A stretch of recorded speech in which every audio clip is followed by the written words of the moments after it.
So I don't know if this is a class or not. We'll see. Um, what I want to say two different things, but they're related. Three things related to the same topic. And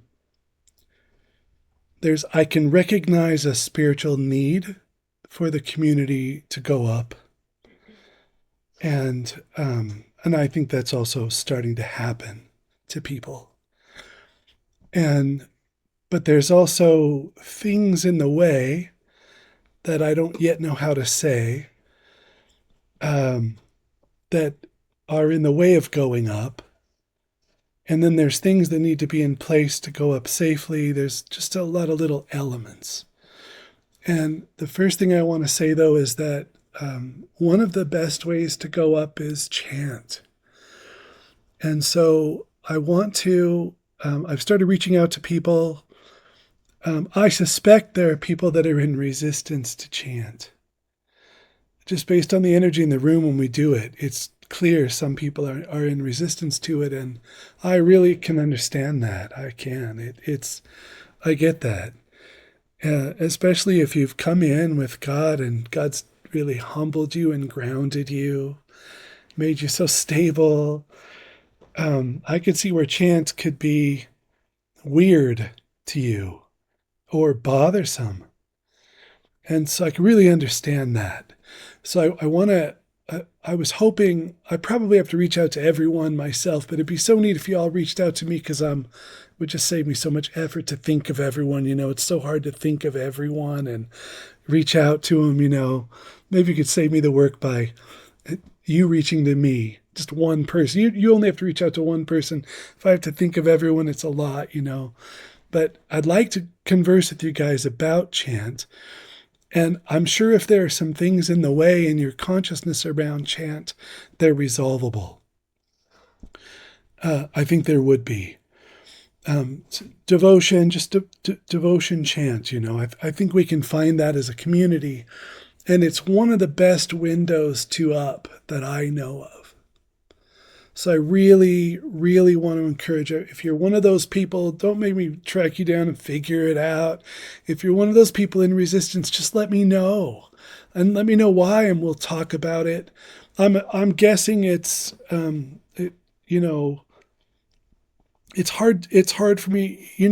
Richard Rohr said, I don't endorse his work, but he said something I like. He said, we had our self-examination process with Christianity for centuries before we put fear on there. And then it was like fear turned out to be so big that it's amazing it wasn't on the list. You know, I think there's something we could call it. I don't know what it is yet. And it's not about chance specifically, but there's something in us that is as big as fear is an enemy of trust and faith and love. There's something in us that is as big an enemy of up as you could imagine. And I think it's so big that you don't even notice it's there. That's what I think. And I was thinking today a lot about it, because it's sort of what the class is about, I guess. And I was thinking, just also trying to observe it in me, to see what's being shed to get there. And it, I think it would be especially there for people that have sort of grounded and made a life for themselves, especially if you fit at all culturally, or if you align at all to our culture. I think people that have nothing and no one find chant a lot easier to access. But if you've grounded and built a life and you have connections to this culture, I think chant is going to seem weird or strange to you in a way that doesn't seem, I think it would annoy you.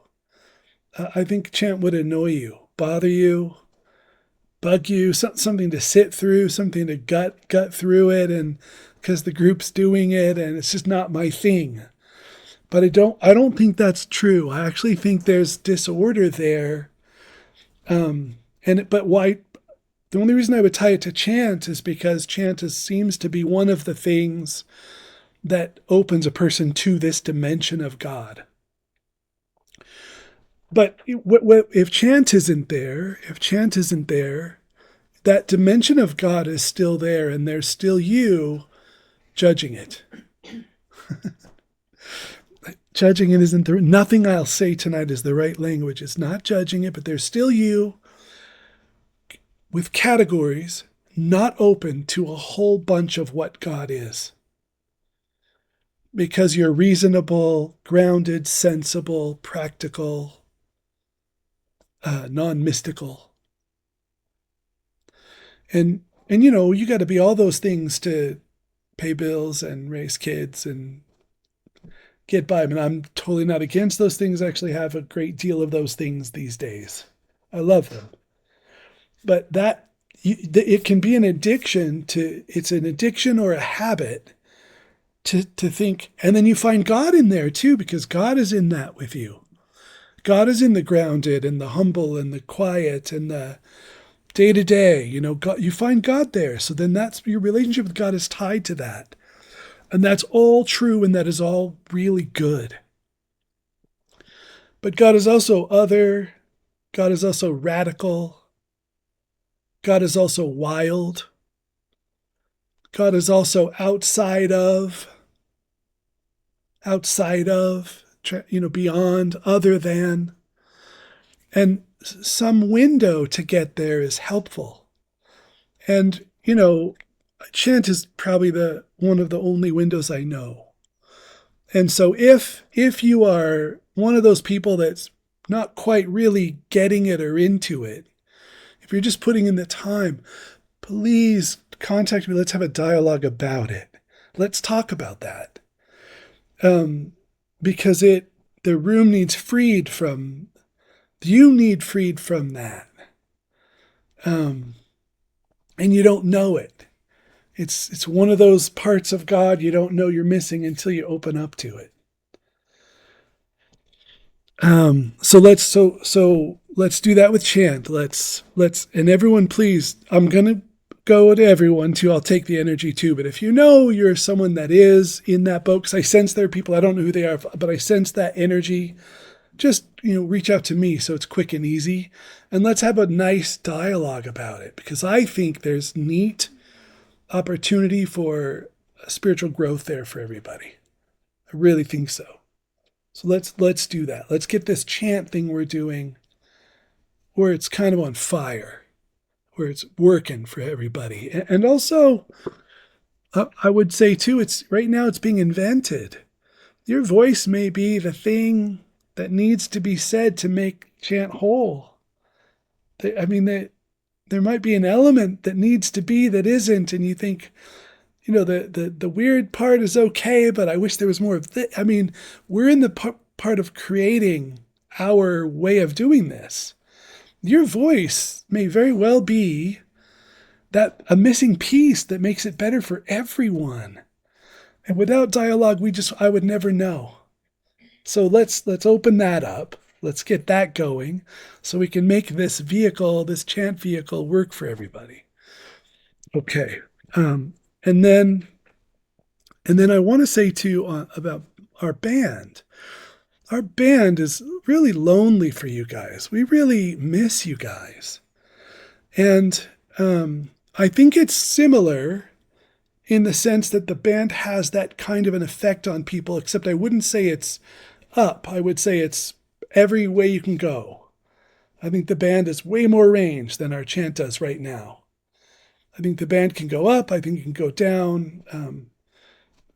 Anne was telling me an experience she had, during our band where we get weird, when we do our weird stuff. And she had I'm not going to reveal the details. I wasn't given permission, but she had a very profound experience when we're getting really weird. A spiritual journey is what I would call it. And the band, I guess lately it feels like it's really strong that way again. We went through a period where I didn't feel it as strong. It could have been just me.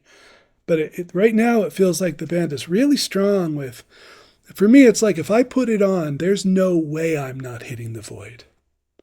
There is just no way that I'm not going to get all the way in the void. If I put our band on right now, and what's weird is it's doing that to me when we're doing songs, not just when we're doing our extended jams. It's just dripping with power. But we always hoped it was a relationship with you guys. We always hoped the band would be a relationship with the center and that we would grow together and we would play for you. You would listen to us in a sacred place. And then that place you're in would draw more power through us. And this relationship of between us all would become a vehicle for the Holy Spirit to touch us. And so we're kind of like, no one asked me to do this in the band, but I'd really like to invite everyone to come and listen. And also listen at home but don't leave us in the dark. The person today that told me that they liked our music, I didn't know that because we'd never discussed it. We're such contemplatives, we sometimes don't talk. So it'd just be so neat to hear from you guys and have you open up to it. Because I think it's really, we're pretty, I wouldn't say we're great, but we're pretty good now. The vehicle actually sounds okay now. It always had some power, but we didn't always sound that good. And I think we sound good. And some of the songs are beautiful. If you start listening to the lyrics, you'll see they're neat, but they're also just dripping with power. And if you struggle sometimes hitting the void, you put on a track, put in your headphones, and you will go. It's just very strong for that. I've been doing it a little lately. I'm not sure. I've been waking up sometimes at 3, and I'm just bolt up, man. And I cannot sleep, and I cannot meditate, and it's just a weird space, and I don't know what to do, and I'm not going to just watch TV. Not that I'm against that, because I'm not, but I'm not in this moment. And I'll just put on the band, and within 20 minutes, I am gone. Just gone. So know that that's a resource and that we want that relationship with you guys. We always hoped it would be a relationship with a community that builds. We're going to build it outside of this community too, but we really ultimately just want it to be you guys. But we're kind of flying blind. We don't know if you like it or don't like it. We don't know anything about it. So let's have more dialogue and connection that way. Okay, so then, all right. So then the talk is, I'm trying to figure out a way to say this without ruining it, and there is no way to say it without ruining it. But so we're talking about we have been saved, we're being saved, and we will be saved. And we're talking about how that it has a profound effect on your consciousness, which one of those you're in. Which one of those are you in? And that there's a space and there's room for you to be in all of them at different times, sort of different seasons. So, and how communities maybe that don't have the I will be saved part, maybe they miss some dimensions of enlightenment because they're already there. They're always focused on I'm already there. And how that has such a powerful effect in one way, but it can stop people from growing in another. But how the reverse is also true. If you're always considering the fact that you're very far away from God, if your attention is always on how far I am away, how much there is to be healed, that's true. But if your attention's always there, you miss all the good that's already come in your life. And that there just is a tension, a balance. There's some different perspectives that you're already taking, but you don't know you are, and that maybe you don't notice they're having a direct effect on your consciousness. That's kind of what I'm getting at. And so for the sort of I am saved, what about I'm already saved? You know, what about that? And and I think I'm going to open it up for people to share tonight about this topic of you're already saved. You already have God. You have it. It's dwelling in you now, and but not because I said so. You know it is. You know you have God. You know that God dwells with you. You know the ways in which God does. And and I was thinking about how I would want to describe, for me what it's like, and keep trying to keep it simple, and kind of straightforward, and how hard that is, and there's really no way to say it, but I think the thing I appreciate the most right now, about my relationship with God, not talking about where it can end up, but where it is, just what I have, is just a dark room. There's something about a dark room for me, especially in the middle of the day. Um, it, I just love to be in a room with the blinds closed and sit down. And I'm not going to meditate. I'm not going to close my eyes, and I might, but I'm not in any way intending to. And it, um, it feels like there's a spaciousness. I feel like I'm about a foot off I don't feel like I'm a foot off the ground. I feel like the ground is a foot below me. So I don't feel like I've moved anywhere.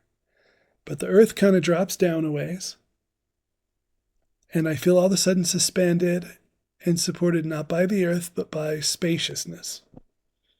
Just this God thing and then it seems like it penetrates everywhere. So I don't, the walls don't seem to be holding me in. I don't seem to be in a room. I seem to be in a vast open spaciousness. Nothing, no bright lights, no trumpets, no angels, but then it feels so sacred. And there's just this silence and uh, such a stillness. And it feels so holy and so sacred. And I'm just so grateful for it. And I'm grateful for so many things when I'm in that space. I'm grateful that I'm not ruining it by saying, when will I have more? I feel like I'm so grateful that I'm not striving for more. There's no effort involved. There's no effort at all. And I wanted to make sure you guys heard that. My main state of consciousness lately has no effort at all involved in it. I'm not trying for anything. Just being with it. Just being with it. And not caring if it's really subtle, you know, just not caring at all. And just so grateful to be able to sit there with God like that. Just, in a dark, I mean, you don't have to have a dark room. I just like that secret place I find in a dark room, especially in the day. I just love to feel so far away from the world. And then it feels like it's going on and I'm a part of it, but not a part of it. I feel like I'm with it, but not with it. It's really just wonderful. And, someone recently said that I'm a very serious person, and Mary says that I am. But I don't know how often I share how much of my time is spent with no effort at all, no striving at all, just completely relaxing in God. And so grateful there's tears, you know, and not wanting it or needing it to be more.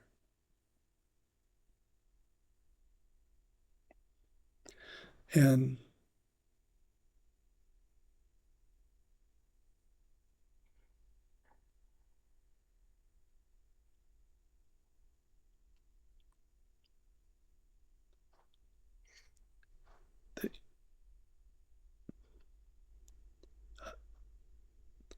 I have to do that. I have to sit and do that. I have to remember it's there to do that. I got to come out of striving to do that. I got to come out of hope for more to enjoy what is there.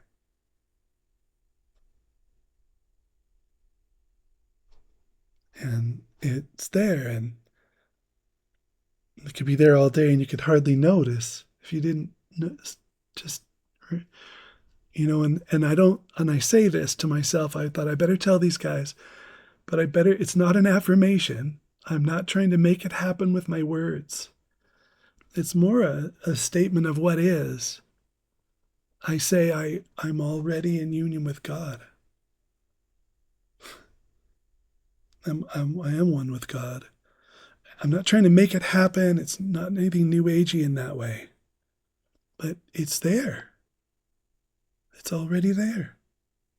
And I'm with it.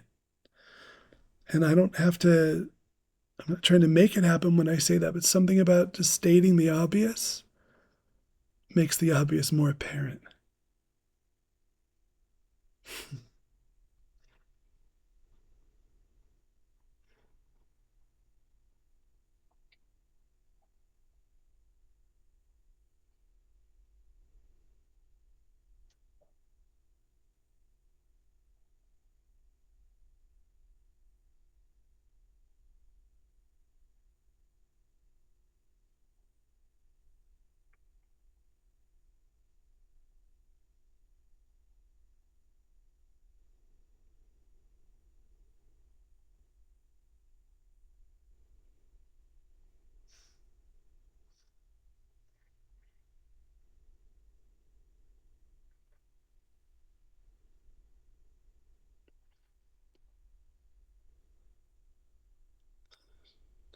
So I think the power of I'm already saved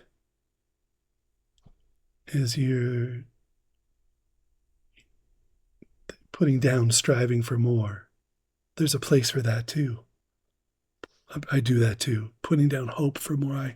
There's a place for my hope. That's another season. But this season, it's just appreciating what you have. Sometimes people get a little confused about this journey and call me for comfort. And one of the main things I try to point out is how much it's already changed them. They're worried they're not going to get it. They're caught up in that part of it. If I can, I try not to tell them how much they've changed. I try to say, tell me if I'm wrong here, but I think you do know you've changed deeply. And then usually it's enough. They'll go, yeah, I really have. And I'm so grateful. And they've just gotten on a mental track that's what they don't have or what they're not getting. And they're not at all appreciating what they do have and what they have gotten.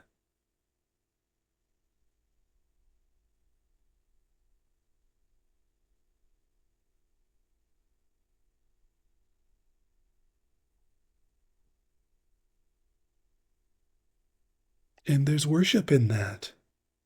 There's worship in that place where you're appreciating God's existence in your life.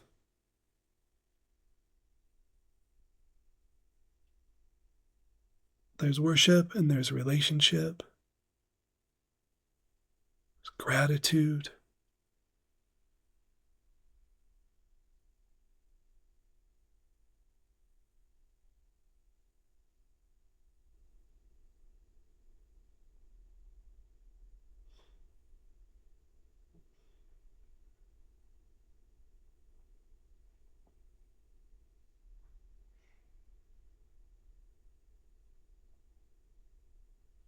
You guys have come a long way. There's a lot there to be grateful for.